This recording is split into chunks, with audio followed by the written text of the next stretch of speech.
Olá, sejam bem-vindos a mais uma videoaula do curso de História. Eu sou o professor Cleudo Gomes e junto com o professor Osmar Moraes vamos estar aqui com vocês conversando sobre os persas. A Pérsia Antiga é uma das civilizações mais estudadas no decorrer da história.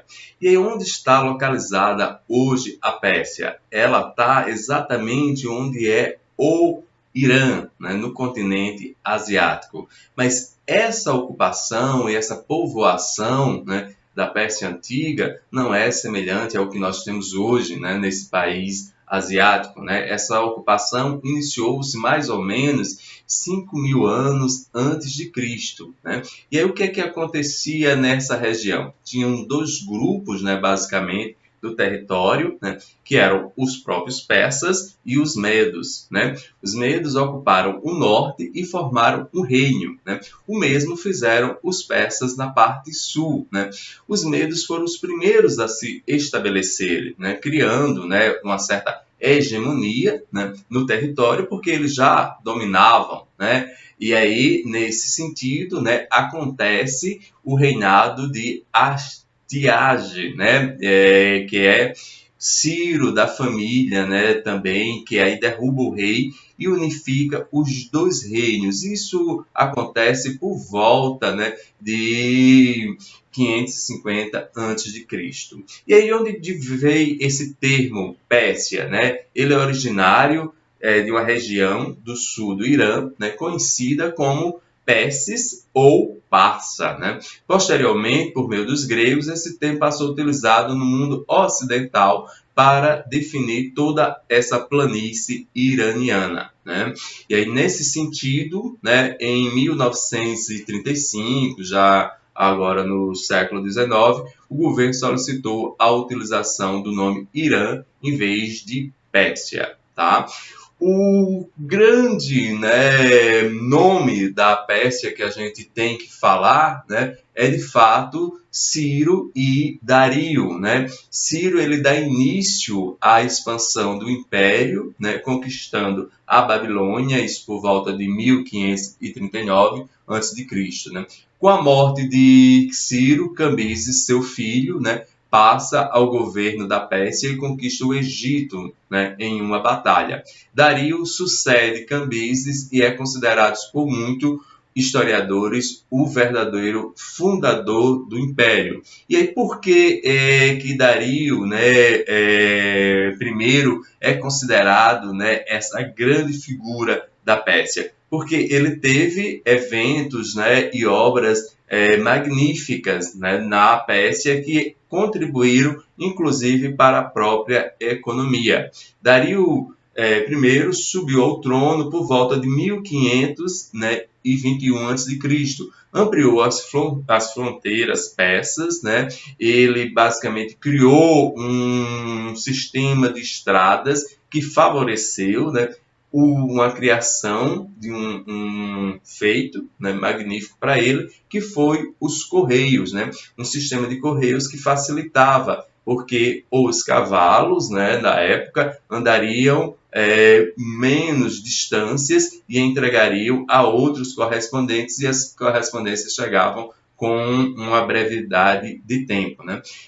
Dario organizou administrativamente o império, né, e criou um sistema de moeda, né, o darico, né, considerada a primeira moeda internacional que vai facilitar e favorecer a economia. A exemplo, né, do próprio comércio, artesanato, né, que a gente vai conhecer no mundo todo posteriormente, né? E sobre esses assuntos ligados à economia, à cultura, né, e à sociedade pérsia, vocês terão agora mais informações com o professor Osmar Moraes. Vai daí, Osmar, que agora é contigo.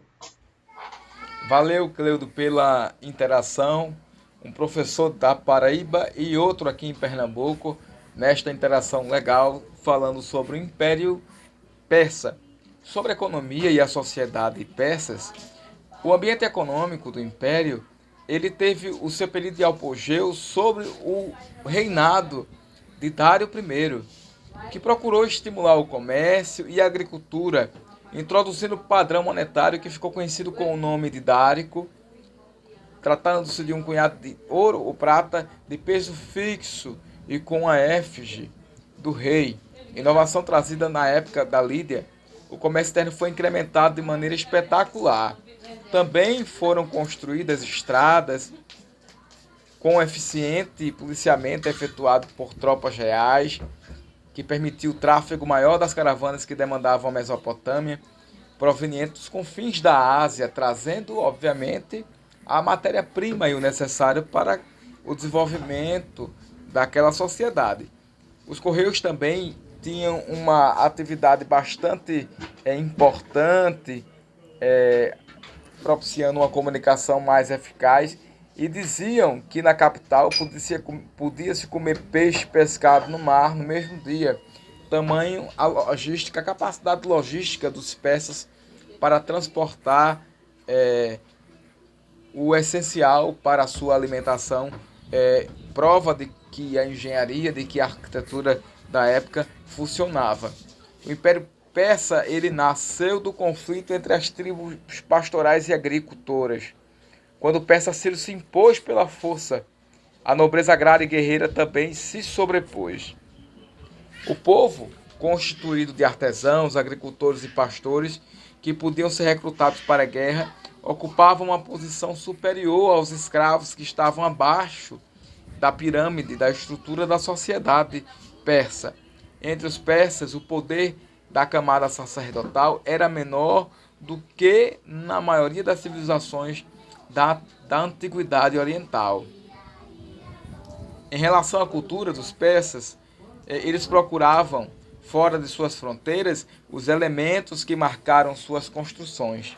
Influências egípcias e mesopotâmicas fizeram-se sentir na arquitetura e nas esculturas persas, e os restos de seus palácios evidenciam esse ecletismo cultural. Os palácios da época do Império Persa possuíam alicerces de pedra, vastos terraplanos, paredes de tijolos, colunas finas e elegantes, com capitéis esculpidos com cabeças de touro e de cavalo. O teto era forrado com madeira pintada, muros recobertos de baixos relevos ou ladrilhos esmaltados caracterizam as principais construções existentes. Infelizmente, há pouco tempo, as relíquias que tinham da civilização persa expostas lá no Irã sofreram um processo de destruição por parte dos extremistas que danificaram e até destruíram parte do legado que foi deixado aí na história, que foi descoberto pelos historiadores e arqueólogos. Infelizmente, é um preço que a humanidade paga pelo extremismo religioso. Também é importante dizer que, em relação à sociedade, ela era bastante rígida nessa divisão por camadas sociais, onde acima estava o rei aristocrata e os aristocratas, que eram sacerdotes, a nobreza e os grandes comerciantes. Abaixo vinha a camada média, parecida muito com a nossa sociedade da população, formada pelos pequenos comerciantes, artesãos e soldados. Em seguida, os homens livres, e abaixo, como em qualquer sociedade escravocrata, vinham os escravos, né, que estavam sob a dominação dos demais. O exército militar, a organização militar dos persas é algo muito conhecido, porque tinha aqueles soldados considerados imortais, uma reserva de elite, que eram os melhores arqueiros da antiguidade, a grande força de expansão territorial que pôde dar força e volume à estrutura organizacional da época dos persas, que tiveram uma grande importância na conquista e no desenvolvimento militar para a história. E é importante dizer também que o declínio do Império veio a partir da tentativa de Dário I para conquistar a Grécia, sendo a derrota de Xerxes pelos gregos, guerras greco-persico-médicas há 330 a.C., importante para o domínio macedônico, em seguida a dominação romana e etc. Essa foi uma aula introdutória sobre a civilização persa. Espero que a gente tenha contribuído um pouco para a aquisição do conhecimento nessa reflexão introdutória sobre os persas e a sua importância para a história da humanidade. Até mais!